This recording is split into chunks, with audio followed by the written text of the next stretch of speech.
What was it about that feeling, and how can you enunciate that? Yeah, sure. Well, I can elaborate. I'm not about enunciate. Don't go all Oxford on me, mate. All right. So make sure you get that in, by the way. Yeah. So Career advice for your younger self when you were 18 or 16 or 17, what would you say to yourself? Don't be stupid. Don't be stupid. Don't be stupid, yeah. I'm Neil Bailey, I'm a senior sales manager in IT. Nice. Advice to my younger self would be take every opportunity that you possibly get offered to you, and whatever you do, don't stay in one place for too long. Awesome. So basically, with the industry that we're in now, the film industry's too vast. So when you just do a simple like Mickey Mouse degree, like a film degree, it's like you're not really going to get anywhere. So the advice to my younger self would to pick a core degree, a degree that later on in life you can then have more goals and options open to you. I wouldn't go down the obvious routes. I went through the art college system and it really didn't fit the way I wanted to paint. I would have probably been better finding an artist who I really liked his work or her work and asking to follow them, and so following like a mentor. Following a mentor rather than getting involved in a big arts organisation. I'm a hotel manager. Without education, nowhere you can go unless you got other capabilities or other abilities they have to proceed in their life.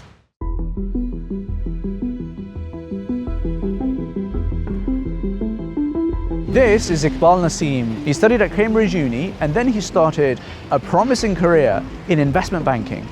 And then he quit. I first met Iqbal before I started my own corporate law career, and he ultimately inspired me to quit as well. Alhamdulillah, today, after years of trips and tumbles along our career, we do something that we really enjoy and that we think is making a good use of our skill sets. But the data tells us that we are in the minority. Apparently today, only 50% of workers are actually satisfied with their job, and that satisfaction rate is falling. So in this video, we want to share with you some tips and tricks so that you can build your career the right way from the very start. And if you're already in a career that perhaps you're not passionate about, don't worry. We're going to share with you 3 unconventional ideas that can help you get your career on the right track and 100x your impact over the next few decades. Let's dive in. Iqbal, welcome to IFG. thank you, Ibrahim. Good to be with you. This is it. This is This is it, right? Okay. Just next to St. Paul. Yeah. So you've had an illustrious career at Cambridge University, economics, and then you went into investment banking. Talk us through your mindset and your thinking throughout this process. So the Cambridge aspect was from a young age, meaning that not that I got in at a young age, but kind of we had this culture at home of academic excellence. We're going to Oxbridge, etc. And so that part of it just felt like it emerged from a period when I was young with like a lot of study, getting all the right grades, blah blah blah, and then applying to Cambridge. The economics part, to be honest, was more like by elimination. At that stage, it was already in the mindset of, okay, what lends itself to employment, and what don't I sort of hate. Meaning the things I was genuinely passionate about, were things either I wasn't really necessarily doing at school in that way, or I just felt, university-wise, it wasn't going to work out. Let's say a few decades, or I don't know how old you are, but as a 38, 38 years young. I don't mind, I can say it. 20 years ago, 21 years ago, yeah. What advice would you give? Like, would you still do that today, or would you change anything? Well, the university part, I think, well, given the situation and everything at the time, there's still culture and everything else. Like, I don't think I would see in a different option. Nowadays, to a young person, I would definitely get them to think about whether that is the right path for them, because I think nowadays, I'm not, There's Oxford as well, right? There's Oxford as well. Second best choice. That's fair enough. But I think, but just generally, university, how relevant is it now to the world we're living in? Obviously, there's a lot of standard jobs, career paths that require a first or a 2-1 at certain types of university. But then, are those particular paths, they're not the only paths, basically, and I think that's more obvious, hopefully, to more young people now than it maybe was at that time. Are there alternative paths in terms of either maybe apprenticeships, maybe entrepreneurship, maybe actually just more directly pursuing what your genuine kind of interests are, or if you are going to go to university, because you feel like it gives an environment away from home where you can sort of explore and everything else, you don't tie your future choices to oh, I've studied this subject at this university, therefore I must go and do X, which is very prevalent as a kind of culture, and it's very it kind of occupies the mindset, right, of everybody there. You feel like your success or failure, or doing justice to the fact that, you know, now money has been spent and time has been spent acquiring this particular degree at this particular place, now means that you are locked into a certain pathways, because if you don't follow those pathways, that was all a waste of time, you know. So I think that that's not the way to see it, even if you are at university. See it as a general learning development opportunity, and use the time to explore multiple kind of avenues, basically. So then you continued, I guess, on this pathway, right? So you went into investment banking. What was your thinking around that? And would you do anything differently at this point? Whilst I was at university, I did some internships, and whilst I flourished and did well in those internships, and I got a job offer off the back of them, I really didn't enjoy it. Like, I didn't enjoy the work or the environment particularly. I didn't feel it was me. But to be honest with you, a lot of that decision to go down the investment banking route was just to relieve family or financial pressure. I was the oldest son. We weren't in a great financial position kind of growing up for most of our childhood. My dad was getting on, didn't really want him to be working anymore. So it was really just that, you know. So I felt that there was a kind of what's the posh term for it is filial piety, you know, involved in that decision, meaning it was more that, because I knew that I was sacrificing something of myself to go down that route. So that was the reason I went particularly down that route. And frankly, and from a lot of people think I left because I wasn't happy with the with the nature of the income, or, you know, as we say now, the Sharia compliance of it. Although that actually wasn't a concern for me, because I felt I'd already narrowed down my options. So I went into equity research, which I think is about as legit as it comes, you know, in that whole banking space. Especially 2010, early 2011, I had this very annoying feeling within me that, like, I can't carry on doing this, you know, despite the fact that I'm being paid relatively well, that fact that I had guaranteed compensation ahead of me because I'd just been sort of recruited by another firm, whatever. But I just felt that this is not me, and I can't keep living in a way that's just not me, basically. So Iqbal, you're kind of feeling this knowing feeling. If you were to try and, like, describe what it is, like, you know, having reflected on it and thought about this whole area, what was it about that feeling, and, you know, how can you enunciate that? Yeah, sure. Well, I can elaborate. I'm not about enunciate. Don't go all Oxford on me, mate. All right. So make sure you get that in, by the way. Yeah. So the look, I think this is what it is. Okay, that for us as believers, the problem we have is that when we are thinking about our careers and our sources of income, we think about the decisions in relation to those things in parallel, or in a way that is not integrated with our overall worldview. This is the fundamental problem, okay?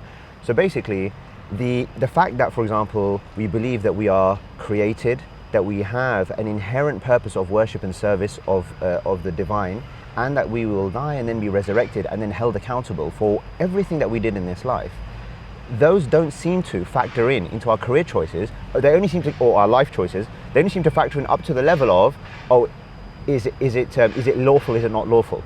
But that's like a very preliminary, or, you know, sort of foundational way, basic way of looking at it. There's a more fundamental way of looking at it, which is basically to say this, is that, am I living my life, am I doing the best that I can do, and applying myself, using my talents, the context in which I am in, the opportunities I have, the resources that I have, etc., networks, etc., to apply myself to add the most value that I can in the world, as far as God is concerned, people are concerned, and I'm concerned. All three, tick, tick, tick, right? This is the fundamental question. Now, it is after we understand what pathways or what kinds of things that we want to do in life that tick all of those boxes, that then the financial concerns and sustainability concerns should then come afterwards, once we figure that out. The problem is that most young people, and I speak to a lot of people at university, etc., who's going through this process at the moment, understandably, their primary concern is, okay, I need a job because I need money. When your first filter in your mind is money, and all of these other things I've just talked about are kind of secondary, tertiary, you are already automatically narrowing your choices down, mostly then to what is going to be a suboptimal kind of pathway in life. Some way down that, you will confront this point in time where basically something is not right. Yeah? Something is not in sync. I'm not feeling whole, basically. Are you saying that people should do different to what you did, which is like potentially not go into investment banking, not think about the financials as much? Or are you saying that potentially still go into that because it is important, and then do something else. Like how good. to think about that? Yes. So the thing is this, it's about making conscious choices. So just like with anything else, nothing can be judged by the external.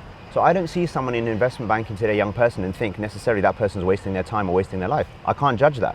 But I can judge that, they can judge that on the basis of how intentional is that choice.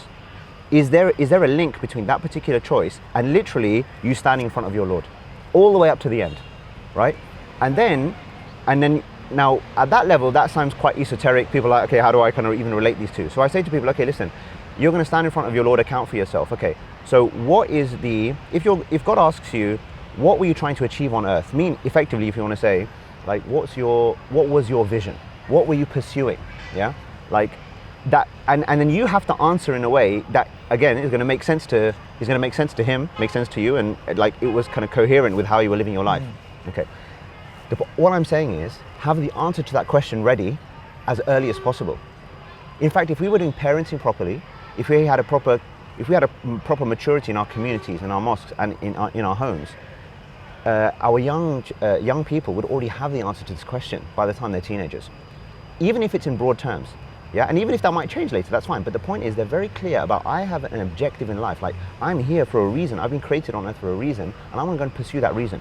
If on the way to on that journey, as part of a conscientious skills acquisition, maybe in the near term solving some financial concerns and what have you, one decides to go down this or that career path, they're gaining some type of professional experience. But it is a stepping stone. Because the problem is, when you go down that line and you don't have this driving kind of force behind you, like sufficiently, you're basically just still there.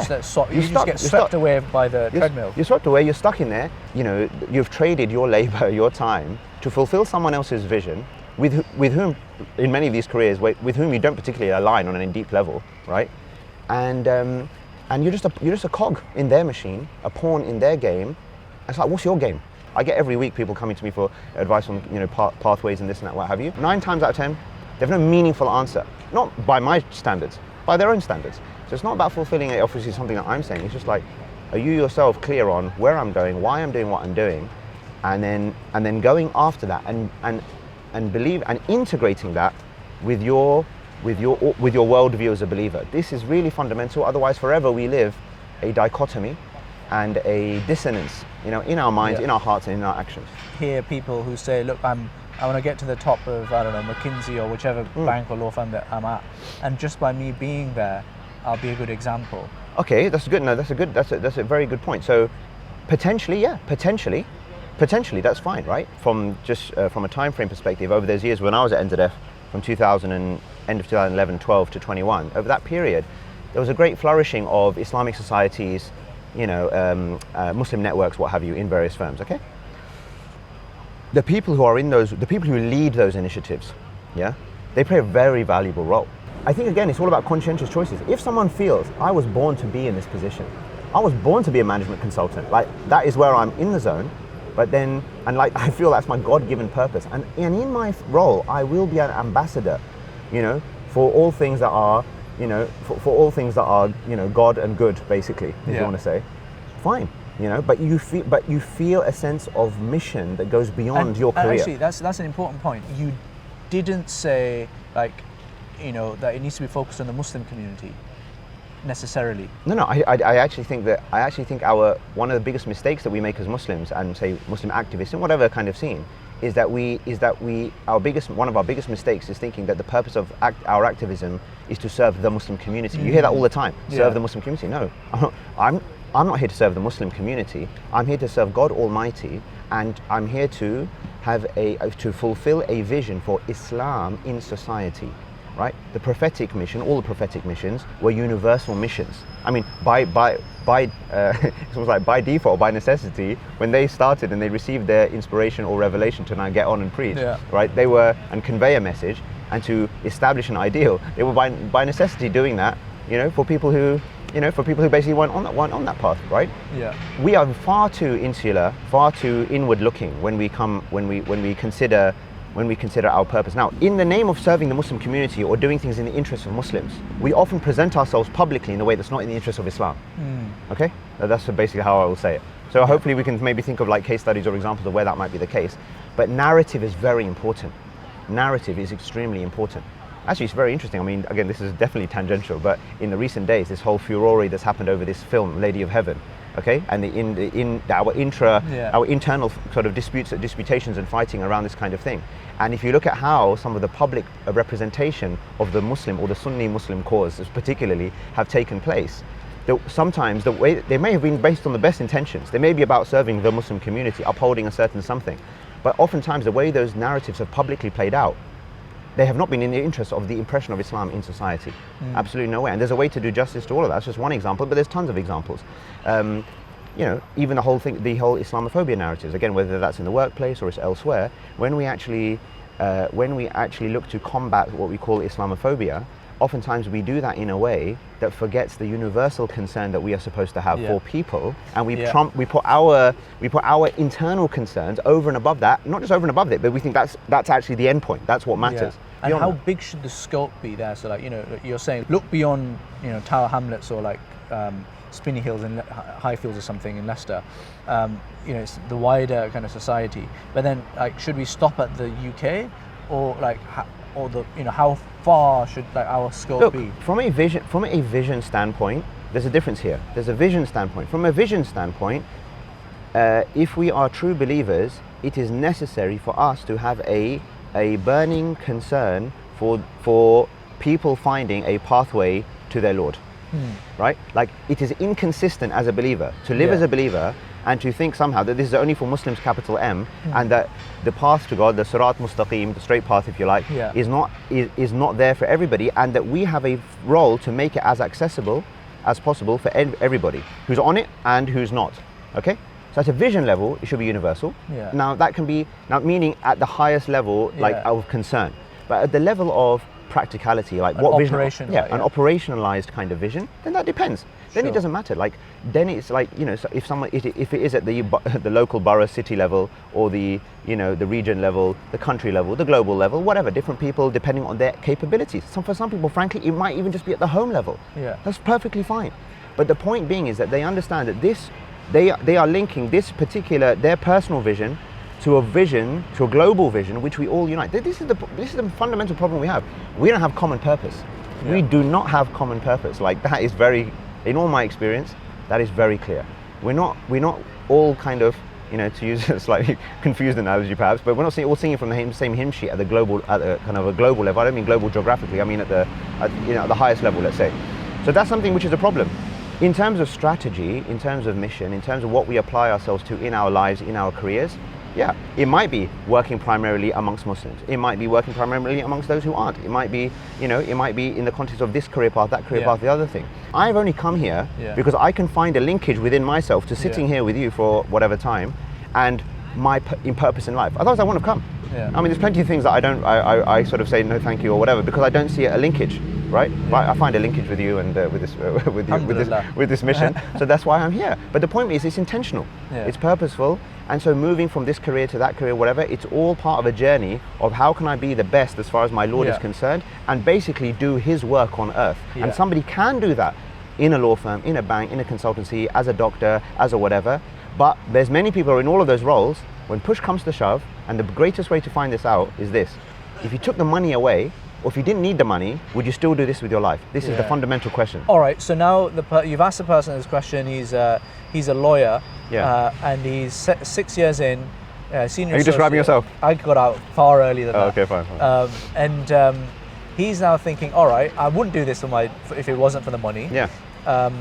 What should I do instead? Yeah, so like someone who's already in a career, how does he think about finding that purpose now? And then how does he think about, you know, what are the top 3 tips that you would give him in terms of how we should play it out going forward? Okay, so the number one thing is the oldest advice in the book, which is know yourself, or maybe once upon a time, know thyself. Right? That's basically it. You've got to know yourself. What does that mean? What do you just love doing? When you're absorbed in this kind of activity, or pursuing this kind of outcome, or seeing this kind of benefit, or adding this kind of value, that it's like you're in a transcendent state. Yeah. Now, I know. I mean, we haven't even talked about this, right? I know that when you're involved in the things that you're involved with right now, at certain points in time, maybe not all the time, right? But at certain points in time, it's like you lose a sense of time, space, whatever. You're just so absorbed, and it's like deeply purposeful, and it's kind of, you know, you're in a different state, like they call it a flow state or what have you, right? what is the kind of thing that, and now many people, the longer they've gone down these careers, which is like oftentimes where they're kind of pretending to themselves, I'm enjoying it, it's all great, but really no, because again, you'll know the answer. If you take the money, will you still do this? No, I wouldn't do it. Okay, fine. Unfortunately, a lot of people have forgotten. They don't even know. Honestly, like I've come across so many people that they don't know who they are at that level. Like what do I actually just enjoy doing, right? Love to do, whatever it is. Okay, so that's number one. Then it's okay, fine, your skill set. What's your and within your sort of general skill set, what's your superpower? Like what is the thing which everybody around you, like this is the guy for this, yeah? And how are you even getting to apply that in a way that's meaningful? Maybe you are, but is it in a meaningful way? Then it's like, okay, fine, well, what are the needs? Yeah, so, from a kind of, let's say a VC or a startup perspective, they'll ask the problem, what's the problem? What's the problem we're trying to solve? Yeah. And this is a great way to look at it, right? We as believers are problem solvers by virtue of our identity. That's how we're supposed to be. Yeah. And there's no shortage of problems. I mean, our view of the problem, everyone can see generally that there's problems in society. As believers, we see those problems even at a graver or a deeper level. There's no shortage of problems to be solved on behalf of God and for the sake of people. When I went from NZF, or left NZF, and I went now directly into, more spending full time what I'm doing currently, which is teaching and education and online courses and whatever else. Again, at the point of leaving, 3-5 months I could see ahead. That's it. For me personally, I know I'm on slightly more on the extreme end. But the point is, many of these people, they have a year, 2 years of visibility. Meaning, if you stop working, I could pay my bills for the next year or 2 years. Yeah. For such a person who's in a dead-end job, I say, okay, leave. Why do I say that? Because the longer they stay in where they are, the slower their journey is going to be in actually figuring out. They're just they're not putting themselves under enough pressure to figure out, what am I going to do with my life? Yeah. If someone does not have that kind of luxury and they've got responsibilities, need to pay the bills and literally just to keep the basics going, then you stay where you are. But then you, effectively, you do the kind of... Side hustle. Exactly, that's exactly the phrase that was coming to mind, but I mean that in the way that I mean that, which is that, Not a job. Not just a financial escape. Yeah. Not a financial escape, but it's an existential escape. You're aware of this Ikigai framework, which I think we've maybe discussed before. And some people say, okay, it's not really Ikigai, whatever. Forget all that. The point being, there are 4 circles. Okay, well, in the order that people normally look at it, what can I get paid for? What am I good at? What do I love? What does the world need? Okay? The point being, if you find something, you're occupying yourself in life, in your career, with something that fulfills, really genuinely ticks the box, or fits in the center circle, the intersection between all these 4 circles, then your Ikigai, your reason for being, is being fulfilled, okay? Now, I say there's a 5th circle, which is what does God want from me? What does God want from me? And I just put that circle around the whole thing, basically. See, normally, what does God want from me is a separate circle over here, and then we look at the career through these 4, but perhaps we might look at them through these things. Now, most people, as we know, they're doing what they're good at and what they can be paid for. Yeah. Do they really love what they're doing? What does the world need? Meaning, not okay. Am I helping every single person on the planet? But am I effecting some social, gain or purpose? Adding some value into society or people's lives? The point being, you need to find an intersection between these 4 things, and then, but you need to put these 4 circles in the broader context of what does God want from me. So I think the key point here is in terms of transitioning. Okay, if now in the intersection between these 4 circles, you're only intersecting between what I'm doing, what I'm good at, and what I can be paid for. And now you say, okay, yes, I understand. First of all, is a willpower and a determination to say, I want to move into the center of this. So therefore, I need to answer the questions. What do I love? What am I passionate about? What does the world need? Meaning, and define your world as whoever, whatever that set of beneficiaries, customers, whoever, right? Who am I here to serve? And how am I gonna serve them? And is this something that I feel is really aligns with my purpose in life? Yeah. So this is the thing, I think really everyone just needs to understand our greatest asset is our time. Therefore, our greatest accountability is in relation to our time. How we are applying ourselves, employing ourselves in the non-employment sense of the word, right? But it's just said that, I don't know, for me, it's like, who do you work for? The instant response is I work for God. That's it. Now, not just for me, that's how everyone should feel. Point being is we need to shift our mindset to understand, when I say that, I don't mean we all become missionaries, not in the way that we understand that. At one level, yes, but that can be the guy who's suited boots and go into this kind of, like we've said, doing this, the standard career, whatever. It's not about judging by the external things, it's about what this person feels within themselves, and is it true? And will they account for themselves before their Lord in this way? And that's why I say to people, I literally say to them, write down on a piece of paper what you would say to your Lord in response to the question, what were you trying to achieve in life for my sake, for my cause? Right? Given the fact that you knew that I created you and you were going to come back to me, like you and I are in the top 0.1% of privilege ever, like literally.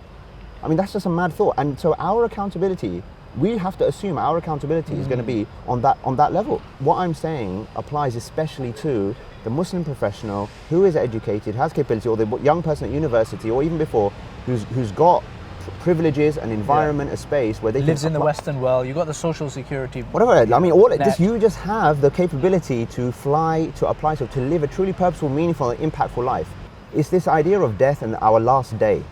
You know, our last day in this life, the last day, meaning, you know, the day of judgment, that we always have to keep in mind and say, you know what, I have to think about all of my life decisions in the context of my overall worldview and make meaningful decisions about what I'm going to do with my life. And that's what's driven me all of this time. And I'm constantly iterating. Like, I never feel like I've got to that, you know, end state, steady state, you know, to keep improving, keep iterating, keep finding yourself truly, deeply, and manifesting that in the world. That's what it's about. Fantastic. Well, it's been a pleasure. I did a course with you, the Last Day Leader course, which is fantastic. I know it's not live now, but people will share a link. You can sign up to the wait list. Really highly recommend that. I think it's like I rarely do courses myself. And I think it was a fantastic course, and I know you do a lot of other work. So like once you get onto that wait list, I'm sure you'll find out about the other stuff that Iqbal does. Sure. And yeah, I really encourage you all to deal with the kind of questions that we've talked about today. Iqbal, it's been a pleasure. Likewise, thank you. Where can people find you?